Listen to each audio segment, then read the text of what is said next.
Bismillaah, assalaamu calaykum. Waa idin salaam asxaabta meel walbaa joogtiin kusoo dhawaada channelkan Bushra Cooking and Healthy. Maanta waxaa rabaa cabitaan yar oo timaha dadka ka daadanayaan oo u fiican oo garanti ah oo timahaaga wax badan iskaga bedelayo inaa idin tuso. Intaa recipe-ga bilaabin waxaa rabaa inaa idin tuso sawiradan aa u jeediin timaha saas noqonayo oo sidaas qafiifka u noqonayo waxyaalaha u fiican aa cabaysid oo dietkaaga inaad ku dartid looga baahan yahay markasta.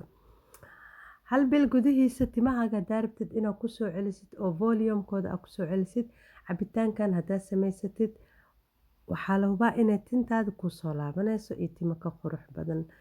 Marka cabitaankan saa u sameeyey wax badan ma ahan, waqti badanna ma ahan, videoga dhammaystiro less than 3 minutes waaye ada arkaysid. Marka cabitaanka saa u jeediin waxyaalaha aan ka sameeyey sawirka koowaad idinku tusay wax yar 5 shay ka samaysan yahay. Marka meesha waxaa ku haystaa banana, ku haystaa spinach iyo blueberry, flaxseed shiidan iyo waxaa ku haystaa loosyaal ku haystaa flaxseed iyo pumpkin isku jiro.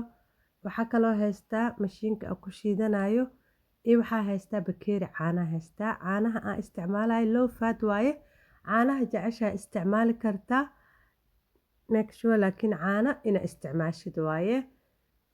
Marka cabitaankan subaxi iyo habeenkii la cabayaa 2 jeer waaye aa cabaysaa.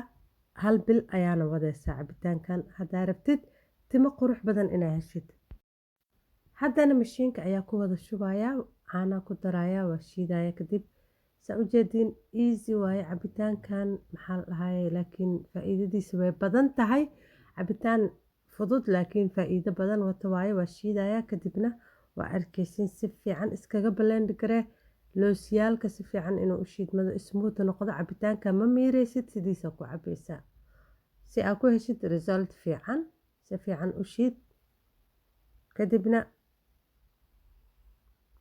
ready to drink. So I hope inaad ka heli doontiin cabitaanka aadka u yar laakiin faa'iidadiisa aadka u badan tahay.